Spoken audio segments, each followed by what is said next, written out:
Good morning student. Last class में बेटा हमने कुछ स्पेसिफिक स्पेसीज पढ़ी थी, like isotope, isobar, isotonic and isoelectronic. आज के लेक्चर में हम पढ़ेंगे इलेक्ट्रोमैग्नेटिक रेडिएशन। एक्चुअल में क्या हुआ था बेटा कि रदरफोर्ड मॉडल तो फेल हो गया था ना, क्योंकि he can't explain the stability of atoms and line spectrum, है ना।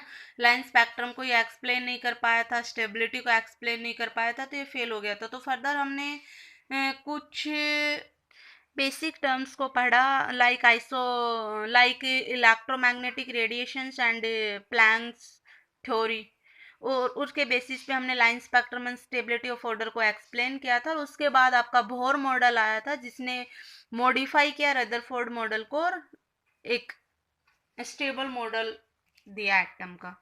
ठीक है बेटा, तो पहले हम इलेक्ट्रोमैग्नेटिक रेडिएशंस पढ़ लेते हैं, उसके बाद ही हम बोहर मॉडल के बारे में बात करेंगे। तो अगर हम इलेक्ट्रोमैग्नेटिक रेडिएशंस की बात करें बेटा, तो नाम से ही हमें समझ आ रहा है इलेक्ट्रिक प्लस मैग्नेटिक से ये बना है। तो यहाँ पे क्या रहेगा, electric field and magnetic field both are perpendicular and they are also perpendicular to the direction of propagation in which they propagate। ठीक है बेटा, जो इलेक्ट्रोमैग्नेटिक रेडिएशंस होती हैं आपकी, वो उसमें electric and magnetic field perpendicular होती है और ये डायरेक्शन ऑफ प्रोपगेशन के भी परपेंडिकुलर होती हैं बेटा। मैं जनरली अगर बात करूँ तो हम ये राइट हैंड थंब रूल की बात कर सकते हैं, है ना। यहाँ पे मेरा ये बिहेव कर रहा है, मान लीजिए इलेक्ट्रिक फील्ड, ये आपका बिहेव कर रहा है मैग्नेटिक फील्ड, और ये वाली जो फिंगर हो जाएगी वो किसका बिहेव करेगी, पाथ ऑफ प्रोपेगेशन का। तो अगर मैं राइट हैंड थंब रूल में बात करूँ तो ये तीनों एक दूसरे के क्या है, परपेंडिकुलर है ना। तो ये राइट हैंड थंब रूल से भी हम इसको एक्सप्लेन कर सकते हैं कि electric field, magnetic field and direction of propagation तीनों एक दूसरे के क्या है बेटा, परपेंडिकुलर है। अगर हम बात करें इलेक्ट्रोमैग्नेटिक रेडिएशंस की बेटा, तो उसे ट्रैवल करने के लिए किसी मीडियम की ज़रूरत नहीं पड़ती है ना, no medium required for travel. ये याद रखना कि इलेक्ट्रोमैग्नेटिक रेडिएशंस को ट्रैवल करने के लिए किसी मीडियम की ज़रूरत नहीं पड़ेगी। Electric field, magnetic field and path of propagation will be mutually perpendicular. Main point क्या क्या है, पहला मैंने बताया कि किसी मीडियम की ज़रूरत नहीं पड़ेगी बेटा। दूसरा मैंने बताया कि परपेंडिकुलर भी है। अगर हम बात करें, the energy is emitted from any source like heated rod और filament of bulb through which electric current pass continuous in the form of radiation, it is called the radiant energy. ये कह रहा है, अगर हम किसी भी हीटिंग रोड या किसी बल्ब फिलामेंट की बात करें, तो बेटा जब हम उसमें से इलेक्ट्रिसिटी पास करवाते हैं तो उसमें से कंटिन्यूअस एनर्जी इमिट हो, ये एक एनर्जी सोर्स होते हैं, तो कंटिन्यूअस इनमें से एक रेडिएशंस निकलती रहती है, जिसको हम रेडिएंट एनर्जी बोलते हैं बेटा। ठीक है, the radiations possess wave character and travel with velocity of light. और जो ये रेडिएशंस होती हैं, ये किस स्पीड से ट्रैवल करती हैं, वेलोसिटी ऑफ लाइट से ये ट्रैवल करती हैं बेटा। और इनके पास वेव करेक्टर होता है because of the above characteristics. अब देखिए, हमने देखा कि एक जो हीटिंग रोड है या एक फिलामेंट ऑफ बल्ब है, उसमें से जब हम इलेक्ट्रिसिटी पास करवा रहे हैं ना, तो उसमें से कंटिन्यूअस एनर्जी इमिट हो रही है, कंटिन्यूअस रेडिएशंस निकल रही है। फिर हमने देखा कि उन रेडिएशंस की जो वेलोसिटी है वो लाइट के जितनी ही है, लाइट के वेलोसिटी से ट्रैवल कर रही है, उनके पास वेव करेक्टर भी है। तो हमने उन रेडिएशंस को नाम दे दिया electromagnetic radiations. Do not required any material medium for propagation. इनको प्रोपेगेट करने के लिए किसी मटेरियल मीडियम की जरूरत नहीं होती है। For example, ray from the sun reaches through space which is a non material medium.